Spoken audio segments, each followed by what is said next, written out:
Hunters, welcome back to another Flush 'em and Dust 'em podcast. It is me and Nick tonight is Here we all go. you got. So we're looking forward to this one. It's been a while since it's just been him and I. So we kind of sit down, throw some BS, talk about the new pup that Nick has picked up. So Nick, if you kind of just want to start it off with selecting Jett and go from there. I mean, super tough decision for me, right? Had 3 labs in my life and love them. They've been great dogs. Diesel specifically has been the best dog I've ever had, but I contribute that to 1, putting the money towards them, and 2, just me being older and more time to spend with the dog. But regardless, he's been there for everything for me, most important things in my life. So when it came down to it, I just couldn't buy another lab because I just can't replace him. So my wife started talking how she'd like a dog that maybe didn't shed as much. I hunted behind the Pudelpointer. I have a buddy that has one. I was super impressed with him, but never really gave him much thought because I didn't like his coat. He had super long hair, burrs up the ass. So then I started doing more research and saw that you could get like a shorter hair one. And that's when I started kind of poking around about it. And turns out went to Jeff House at Sudden Valley Kennels up in it's Trimble, Wisconsin, if I'm pronouncing that right. And picked up a pup. He had one for me, and turned out to be I feel like a great decision so far. Yeah, and it's funny because you weren't even you were thinking about it this year, a little later in the year. Yeah. But I think my wife and I wanted it more like a winter dog, which would be super hard to potty train. And we realize that, but we have a lot of trips that we do, kind of coming into fall and summer. So we weren't necessarily wanting a dog right now. But we decided to embrace the suck, and well, here we are. We've had him for 2 months now, and all is well. I would say he's 90% potty trained. Like if I don't get to the door in time and he's hitting on it, he'll just pee right in front of the door. But that's puppy things. Can't hold it all the time. And sometimes when we travel for work, he will pee in his kennel because sometimes it tends to be a lot longer. But so far he is kennel trained. He is here trained, but I'm gonna have to start working on some pressure with the e-collar because I took him out on yesterday actually to a farm just to get him on some more birds, and he took off, and he was probably 80 to 100 yards out from us, and I could not get him to come back. Obviously I could see him yet, and I knew where he was, and he wasn't close to a road, so I wasn't worried about it. I knew that he would come back to me eventually, but the recall did not work because he clearly had birds on his mind, and so need to start adding that into the training. Yeah, no, that's something cool. And there hasn't really been, just through our conversations, there hasn't really been much suck of bringing him home. It sounds like it's been like a fairly good transition. A lot of guys that get labs, they always talk about him chewing up furniture and just Diesel. When he was a pup, I can remember back. God, he sucked as a puppy. He was terrible. Chewed up shoestrings. I remember he chewed up 2 of my hats, maybe even 3 of them. I mean, you're talking clothes and everything. Jett doesn't really chew. He'll get a hold of the girls' toys and kind of start to like nibble on them, and then you can yell at him, and he's a lot more sensitive, where labs are so hard-headed. I feel like Diesel, you could almost, no, I've not hit my dog with a frying pan, but that's what labs are like. It feels like you just gotta drill it into them like, hey, this is not okay. Where Jett, he's so soft that when he raises his voice, you can instantly tell he's like, oh shit, okay. Yeah. So that's been nice. Yeah. How is that? Has it been hard for you to adjust to the different level of like sensitivity for Jett compared to what Diesel was? At first it was, and I mean, we had conversations about it. Like there was a week when he was kind of being a shit a little bit, and he ended up would go to our couch and then get on our counter because our couch comes up the back of it, and then you could like get on the counter from there. Well, he would get up on the couch and get on the counter, get up on the couch and get on the counter. So it was constantly no, no. And then he kept doing it. So I got a little bit louder with him and, made my voice a little more stern. And he stopped doing that and tail between the legs. And for like 2 days, I was talking to Tyler. I was like, man, I'm like, his tail's between his legs, but he can't do this. So then it was just all about me building confidence back up in him. And now you don't even know a difference. He's fine. Yeah. So I think you just gotta I've learned you gotta pick and choose, like, no, no. And what I've also started doing is just, if he's doing something I don't want, no. And instead of yelling deeply at him or louder, whatever the case may be, I'll pick him up and just remove him from the situation. Yeah. No, that's definitely a good choice. And you've And actually, I don't want to keep yelling no. So it's like one or two no's, and if he doesn't listen, then I just, yeah. pick him up and move him. Yeah. And he's, how old is he now? 16 16 weeks this week. Yep. Yeah, and you got him, you've done a lot of stuff with him so far, with bird intro, with gun intro. I mean, So he kind of is run through how fully, you've, I just, for me, just curious. I've never had a dog that's been, I would say, bred specifically for bird hunting, or has the bloodlines, I should say. Labs, most dogs, if you train them, they can do it. Where I feel like Diesel, I had to kind of bring that out of him. He would retrieve all day, but he didn't have like that bird, like, go get it, as much as like Jett has that bird instinct, like, instantly. So that actually 2 days after I got him, I ended up getting a couple quail, and I pulled the flight feathers just to let him go after it in the yard. And instantly, and this was at 8 weeks old, I put him out, I put the bird out in the yard and kind of just to see what he would do. And he came out and he knew something was out there, like, instantly. And then he found that bird, and he fetched it, he held it, didn't want to let it go, ran around. And then I had another one, so I put that one away. Actually, I froze it. He didn't kill it, I killed it. And then I did it again a couple days later with another bird, and he knew instantly. Once that bird was out there, I wouldn't even like tell it. It's just like he walked out the door. I do notice that his nose is so much better than Diesel's. Like, yeah, it's uncanny. It's incredible at the age he is, and he doesn't even really know how to use it yet. yeah. He's And you figuring got it out. to really experience that last Yeah, with Judy, 2 weeks ago or a week ago. I had the experience. I had the opportunity to go train with Judy Parcels down by Fairfield, and she does, actually, which is really cool, rescue setters. Rescue doesn't have to be a setter. Rescue dogs, I should say, that are hunting dogs, that maybe breeders don't think that are fit their program or whatever. And she takes those dogs and trains them and then sells them. And they were all phenomenal. I was like, man, you can't tell that these dogs are soft or nothing. Like, they're Yeah. awesome.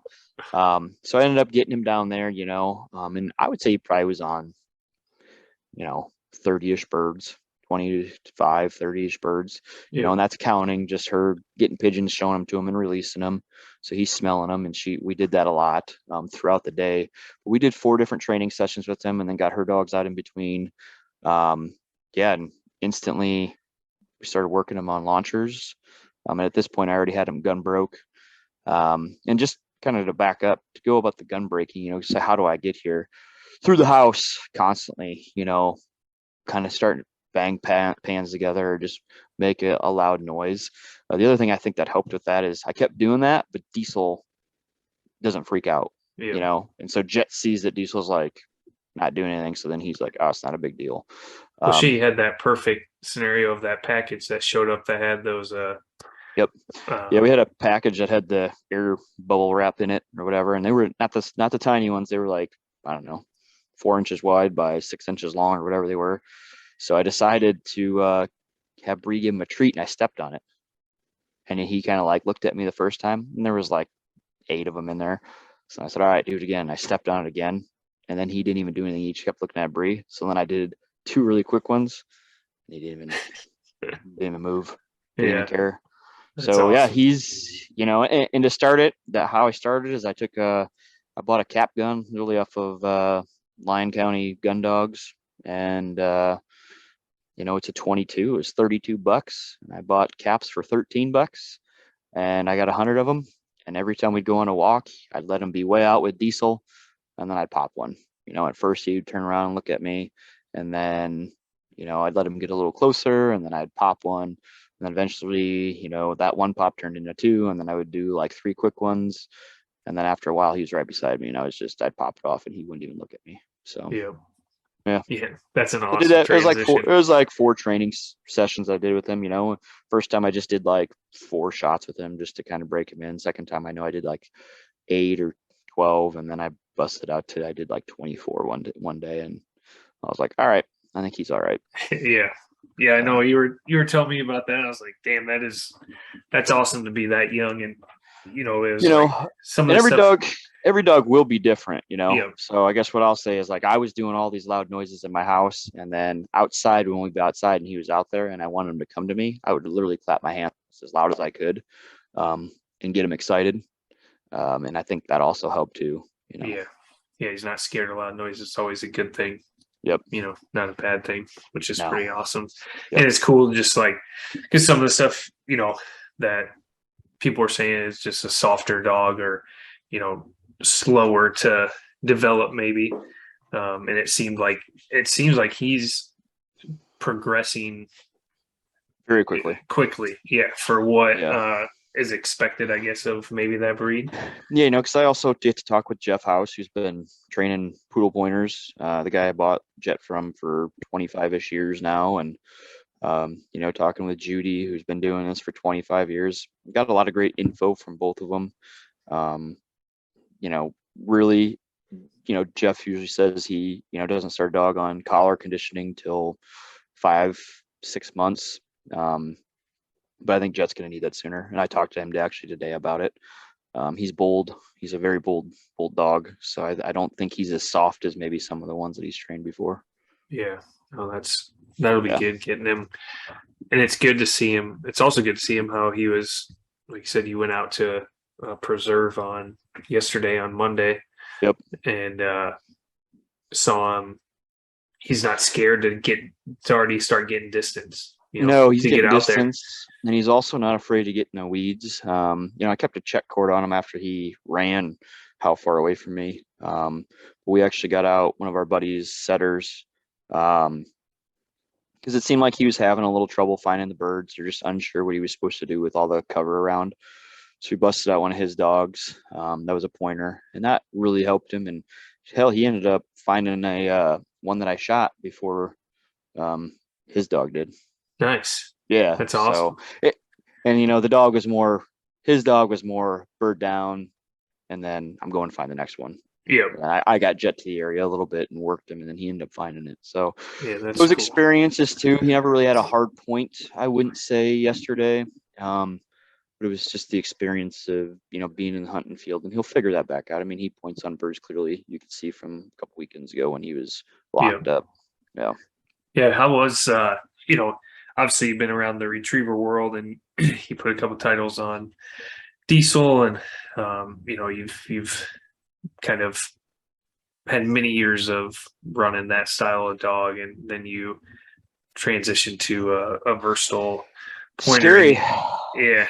And like you take him to Judy's and you see the different training style. How was that day? Having labs or retrievers or flushers, whatever you want to put them as, it is such a different game. When we got Jett, my wife wasn't nervous. I was nervous.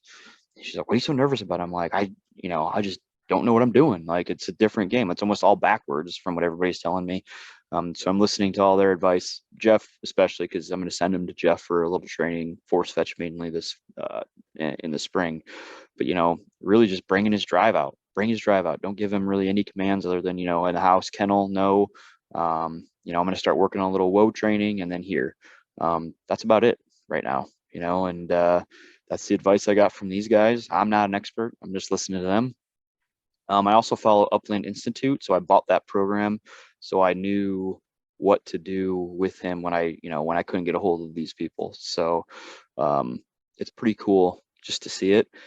And my experience at Judy's, it blew me away. I mean, I was so damn excited. Just to see him lock up on these these other pigeons. But I mean, sometimes he would be 15 feet away almost, I would say. They'd be down kind of in the ditch and he'd be up on top and just, and it's like, man. And even Judy would say, look at how he just whips that neck. He'd be running straight and just instantly stop. So like it's a different kind of high, I think. With a lab, you get highs when they're retrieving or they get the bird or they kick it up right away, right? And then for him, you get a high, when he's standing there pointing, you're like, oh shit, there's a bird here. The other thing is like we let Diesel out, and I've never really had him on pigeons, so it's a different game from him, but he's still a bird regardless. But like you could watch him, he'd run down and he'd come back and then he'd start kind of working into it, where Jett would just run down and then turn. Like, so his nose is just incredible to see. And then we started spacing him out a little bit farther and kind of let him range a little bit. And we actually brought out her 6-month-old Vizsla, his white hair Vizsla, very pretty dog.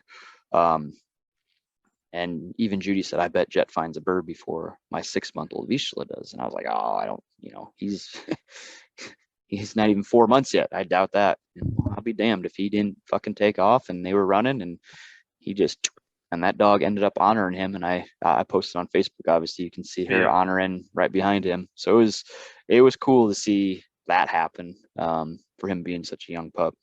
Yeah, no, it's been really cool just like for me to see the difference and like to talk to you about it and of changing breeds and whatnot. It's still have my scary moments. Like there's times I'm like, oh shit. Like, because a lot of times, like I remember like all my labs, usually I'm starting with like sit and, play sports. And I know you can do that with these dogs too. They say you can do it. I know, guys, I'm not one sided. I'm just not a trainer, right? I've never done this before. So I'm listening to the people that are talking to me, right? Yeah. And so they're telling me, once we get through basically a year of birds, have a good training session throughout the summer and work on woe and whatnot. After that, then start incorporating more of this heel work and things of that nature. And heel, I would say I can get him to heel. I just don't say the command. Like I'll just tug on his lead and keep him by me when I'm walking. So it's not that bad. And then woe, what I'm starting to do is just make him, I'm not giving any commands yet for that, but I'm, before I let him eat, I make him stand there. Before I give him like a release command, let's say. So I'm trying to work on his, he wants to go in and I'm just trying to control him from having those urges, if you will, to go in and get that food right away. Yeah. And you've talked a lot about the calming touch that the Upland Institute that has shit mentioned. That shit works. I don't care what anybody says. You just take that dog and you put him on a table. At first he's going to be crazy. So you're going to have to hold him. But eventually you get a hold of that pup and you just pet him slow and just make him calm out. Jett, I can flip him over on his back and I can cut all his toenails now. That's crazy. He'll just lay there. Like he's used to me just not getting what he wants or just knowing like, okay, all right, if he has me, this is it. Like I can't go until he lets me go. So like even if I hold him, he won't start like trying to buck me or anything. And then when he gets really hyper, I'll pull him aside, even if it's just on the carpet, and I'll just pet him and hold him, and he'll just stand there. And I just pet him really slow. It sounds stupid. And when I saw it, I was like, "Oh, this shit's not gonna work." It works. Yeah, it works. It just shows him like, all right, you're the boss, and I can get praise. And I don't have to be a psycho. yeah, I can stand here and I can get praised for just standing here. And then the other thing is, it works great on a tailgate. Like I'll pull him off after we had our hunt on Monday. I'll just put him up there and I can just pet him. I'm still holding on to his neck or his collar so he doesn't jump off on me. But as long as I have that and I pet him really slowly and calmly, he calms down and he's ready to roll. And having a nice calm dog inside. Yeah, I mean he's getting a little more energetic now inside. But he's still a really good dog. Yeah. Yep. And we're obviously coming into hunting season. Yep. How old will he be on opener for pheasant? Oh, so he's 6. What's the date today? The 6th. So he'll be we'll be almost 6 months on the opener, just Nice. about close to it, 5.5, 6 months. Yeah. So what's kind of the? Oh, he will be 6. He'll be 6 months. Yeah, Yeah. he'll be 6 months in the opener because he'll Yep. be 5 at the end of this month, and then 6, almost exactly 6 on the opener for Nice. Iowa. Yeah. Yeah. So So my what's kind plan of the? is, I'm not going to take him to Wyoming. Talked with Jeff in depth about it. Obviously, he's a mentor of mine, and he didn't recommend it, although he says that the experience would be great, being around the campfire, being with all the dogs, and being with everybody. Just didn't recommend that type of pressure on him being so young and trying to hunt him. So granted, I could kennel him, but there's really no need for me to take him. I don't need a dog. Diesel's still a fine hunter. So I'd so be I'm not gonna take him. Yeah, I think that's a good choice too. And who, with it being a new area and leaving a dog in a kennel, and he's young, and I'd be nervous personally. Just Well, and I don't have here down yet, and I haven't yeah, started it, and I'm not in any hurry to put pressure on him by any means yet. yeah, He's still such a young puppy. Obviously, I know I'm gonna have to do it, but I'm gonna start in the backyard. And I'm gonna go really slow. I'm not in a hurry. Like I said, if he's not ready for the opener either, I'm still having opportunities to get him on birds and get him on pigeons, and that's my main goal. So, yeah, I figure by opener, I'll probably have him on over 100 birds before then is my plan. yeah, yeah. Because you got That's a right. couple weekends planned coming up, don't you, to go back Yep. down to Judy's and Yep. We got Judy's planned again, and then I got, I got our buddy Justin. I'm gonna go with him and get on a few more birds. So yeah, I mean, if you figure in what I got now, we're looking at probably right around 45 birds that he's been on so far this entire year. yeah, and he's only 16 weeks. Yep. Which is Yep. crazy. That's Yeah. great bird exposure. Yeah. And Trying to make it as much as I can. It's it costs money and it takes a lot of time. And my wife's been great about understanding, like, hey, this is, it's the first 2 years is going to be lots and lots of this, and then we can kind of back down once we know that he's solid and good to go.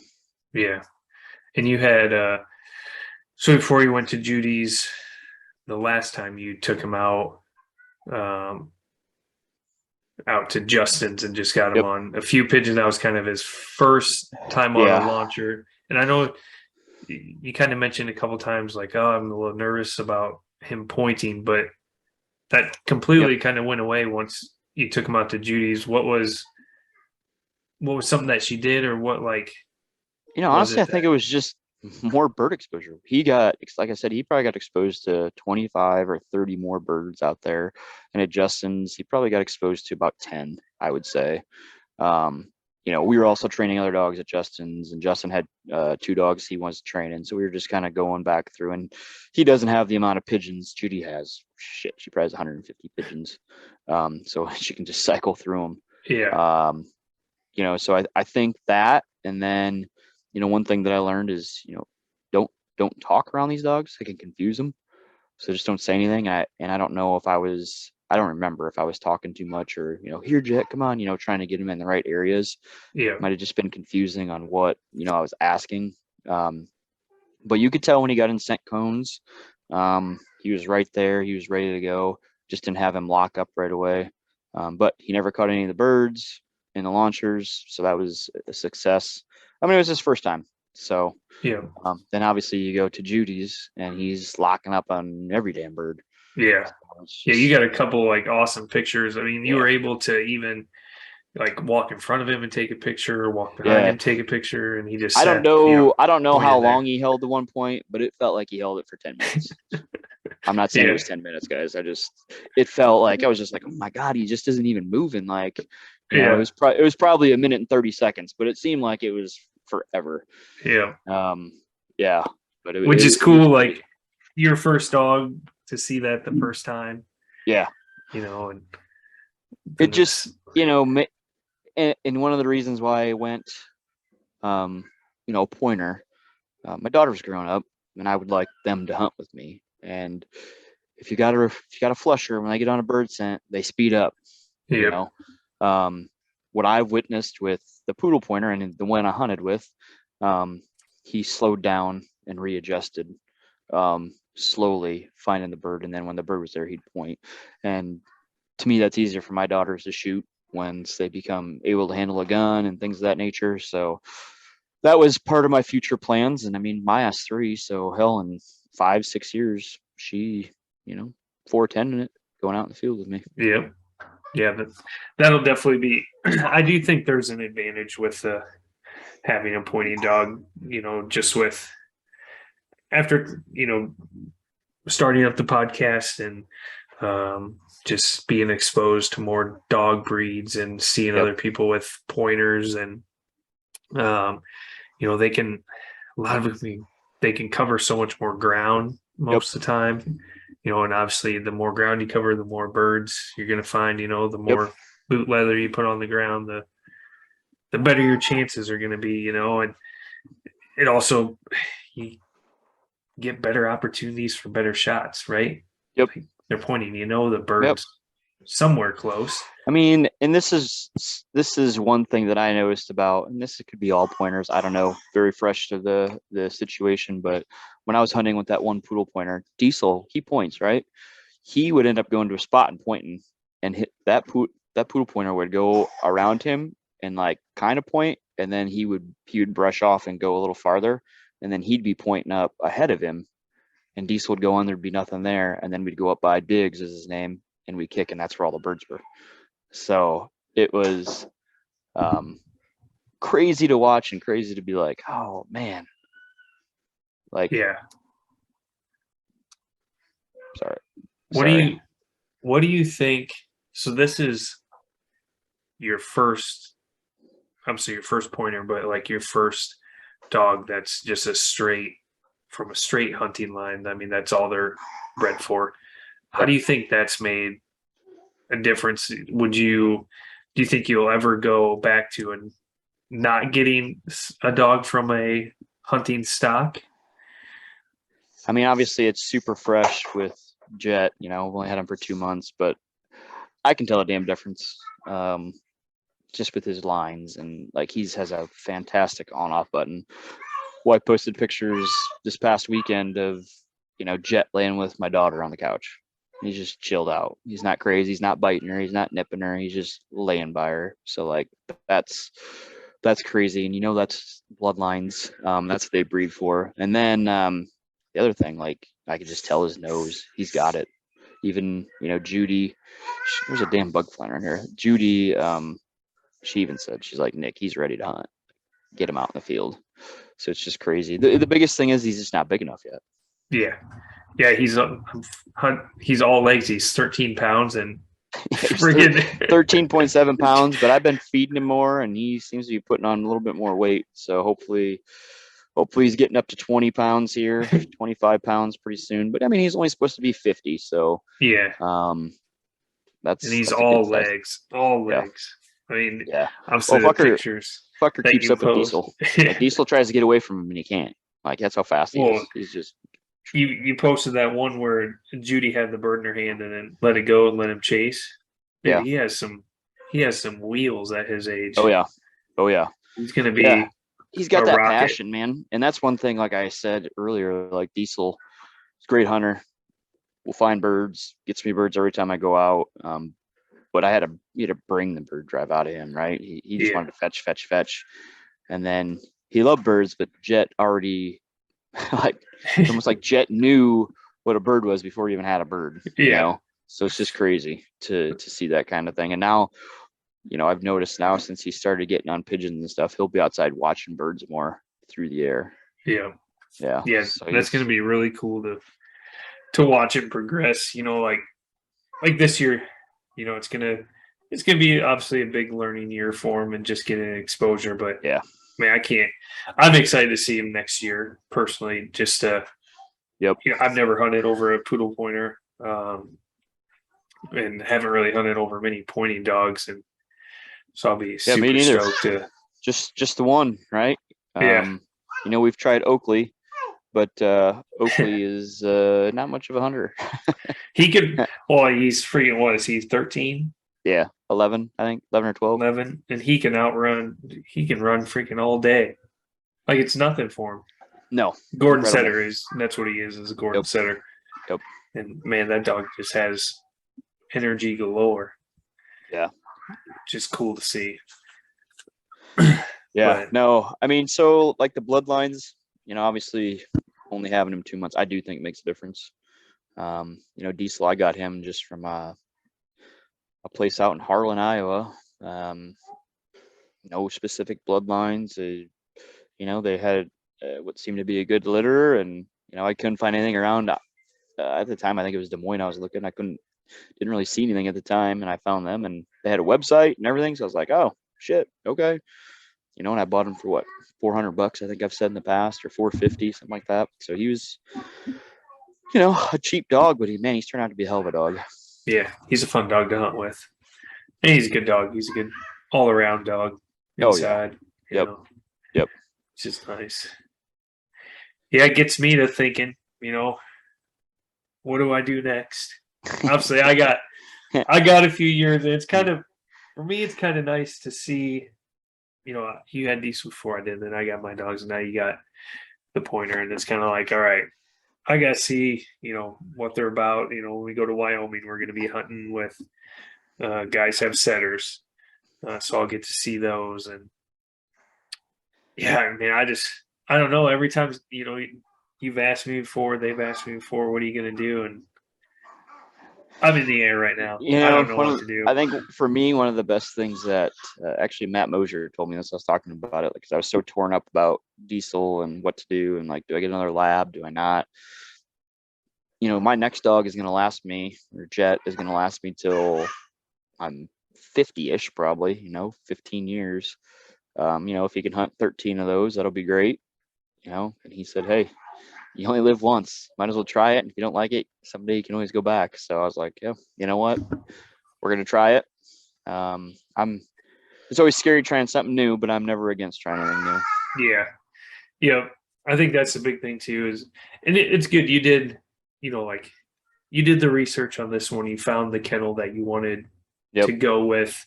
You hunted over a dog from that kennel. Yep. So you kind of knew what type of poodle pointers he was breeding. Yep. So you had an idea of maybe what you're going to get your hands on. And I think that's a huge thing for anybody that's, no matter what type of dog you're looking at and what kennel you're thinking of going with, is trying to hunt over either one of the dogs from their lines, or if you're lucky enough and if you can hunt over the parents just to see how they hunt. I think that's a huge advantage to you, just to know what you're maybe getting. The podcast has taught us so much. Like, oh yeah, for the podcast, I mean, I've been hunting since I've been upland hunting since I was like 11 or 12. So it's not like it's something new. But I've never been a dog expert. Just knew what I liked. So it wasn't like I was always out there searching for this, that, or the other thing. I was like, oh, they got labs for sale. I can make a lab do whatever. And for the most part, 95% of labs, you buy one and you can get that dog to hunt, and it'll do almost what you want it to do all the time. That's just the breed, dude. That's why they're number one in the world, right? So doing something new and trying this, scared me. But like I said, I did the research on Jeff and I found out what I wanted, and the breeding ended up fitting what I wanted. And yeah, I mean, the podcast has helped just see okay, there's so much more than going and saying, hey, I just want one of your pups. It was more, you wanted a family dog, you wanted a good hunting dog, you want a good off switch, you don't want it to be crazy the whole time. So yeah, and we definitely got that with him. Yeah, I agree that this podcast has been kind of a blessing when it comes to just even getting our exposure to extend outside of Iowa and extend outside of the Dakotas. Now we're looking at Kansas, we're looking at Wyoming, we're looking at Montana, we're looking at, going up to Minnesota. I mean, and it's crazy to think, when we're growing up, it's just like, oh, Iowa, we're just going after pheasant, it's like the king of all game birds. And now it's like, God, there's so much more out there. I believe it was our buddy Ryan who gave us the advice of, I can shoot pheasants in Iowa. I Yeah. don't need to go to another state to shoot, pheasants. Yeah. So that's a good idea, and we're starting to follow that plan. Like, hey, let's get these different species, and Yeah. hopefully we can get a couple birds to mount. Mounting that sharp tail from last year. Hopefully we can get sage grouse, and I'd like to mount one of those. So yeah, pretty cool. It's cool too. One thing that I wish you and I would have done right away with our dogs, and you'll get to do this with Jett,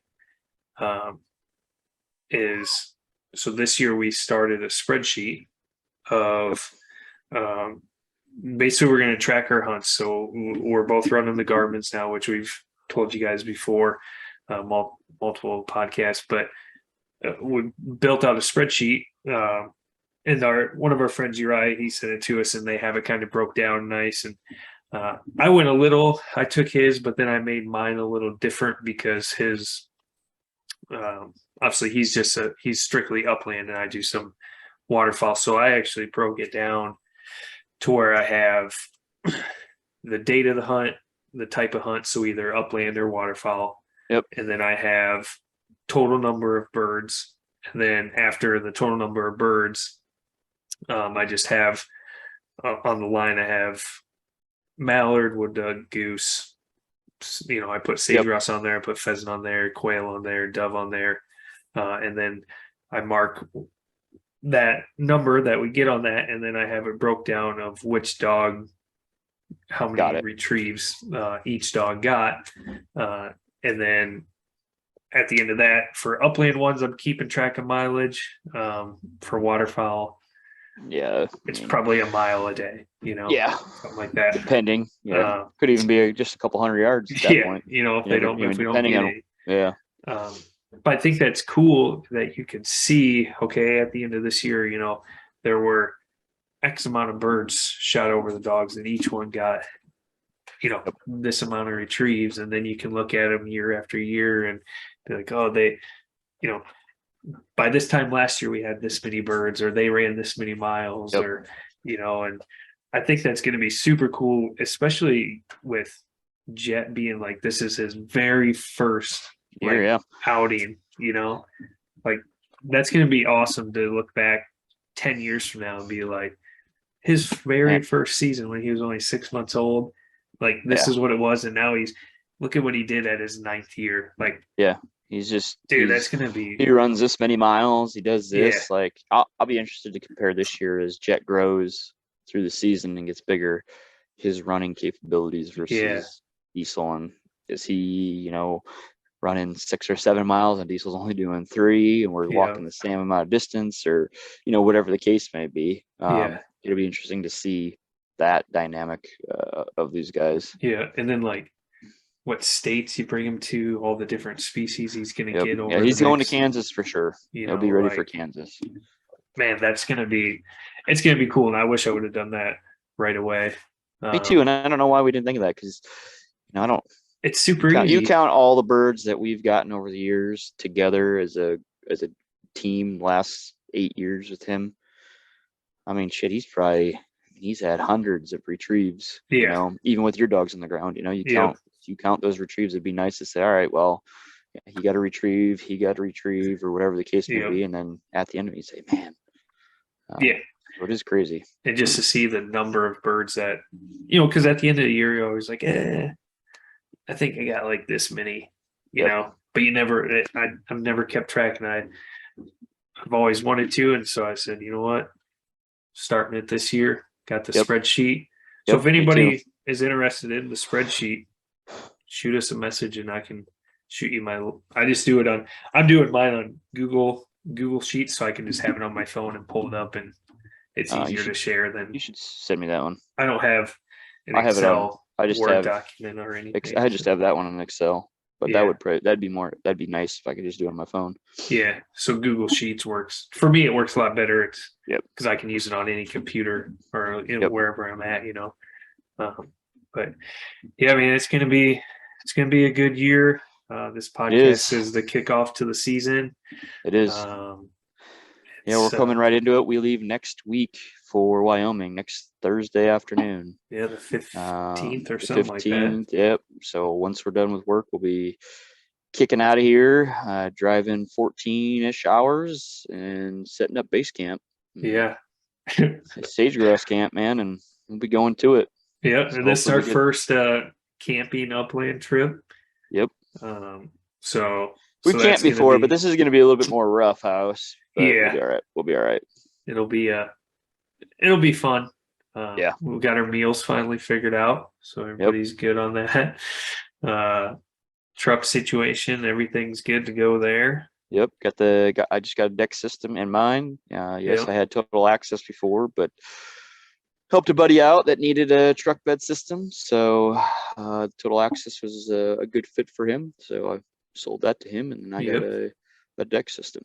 Yeah. In our Dakota Kennels, we switched to mediums, right? Yeah.